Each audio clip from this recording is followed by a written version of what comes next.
on Learning, and today we're going to talk about reading and the three parts of reading. So decoding, fluency, and comprehension. And I'm just going to share a slide with you to explain these three parts of reading. If you can bear with me just one moment. Sorry, just I want to... Yes, let me just share my screen with you. Here we go.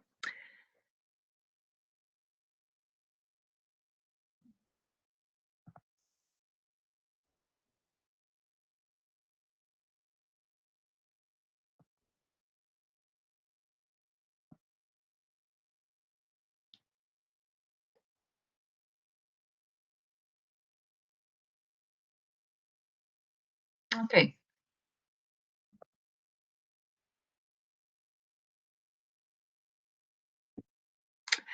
Okay, so here we can see, I'm just taking a really simple word like cat.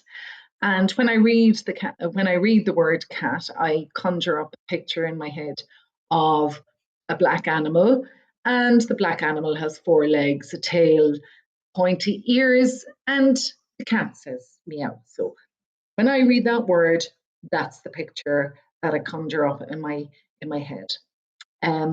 But I've done that automatically.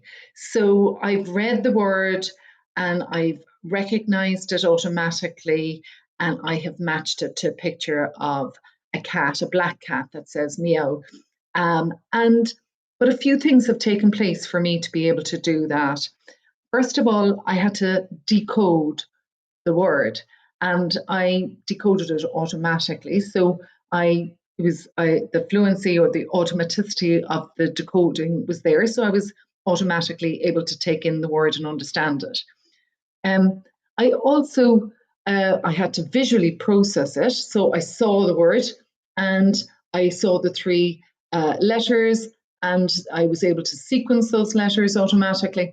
But I also need a good phonological awareness to process each of the sounds within the word. So I processed automatically k, a, t, and then I sequenced those sounds. So I got cat.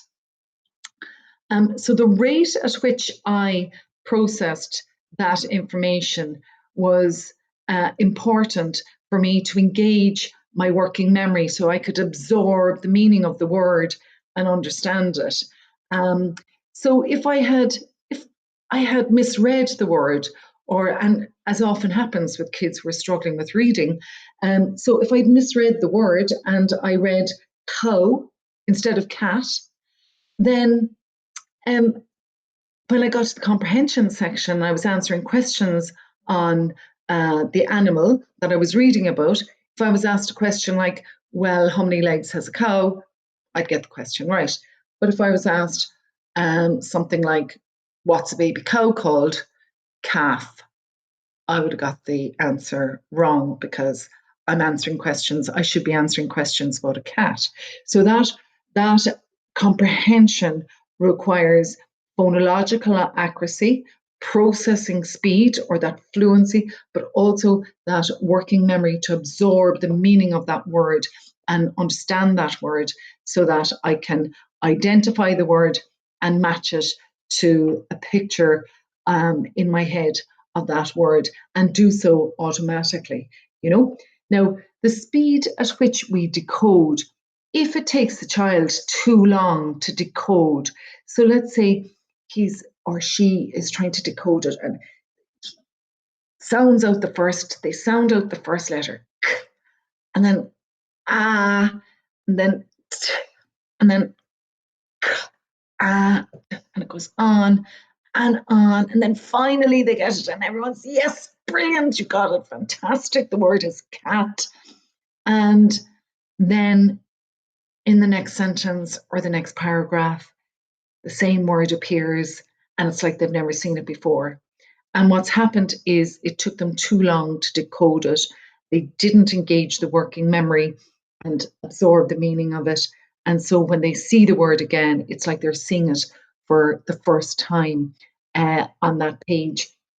or in that piece of text. So the automaticity of the decoding and the fluency is crucial for comprehension. The fluency is the bridge between decoding and comprehension. At the beginning of primary school, children are learning to read, and we start by teaching them the sounds of the alphabet and matching the sounds to the symbols. But as they progress through primary school, they begin to read to learn. And very often children in subjects like maths, for example, they could be quite good at maths, doing the calculations. And then when at around 8 years of age or 9 years of age, when they're presented with worded questions, the maths can become a problem because their reading is a problem and their reading comprehension is a problem. So they're not understanding what exactly they need to calculate. So maths can become a problem in the later years of primary school when it may not have been a problem in the early years of primary school. But we need good reading and reading good comprehension skills for learning in secondary school, because we're reading to learn in secondary school. So to conclude, our goal is to work with struggling children. We work on building up the cognitive skills of memory, attention, processing, and sequencing using the Fast Forward program.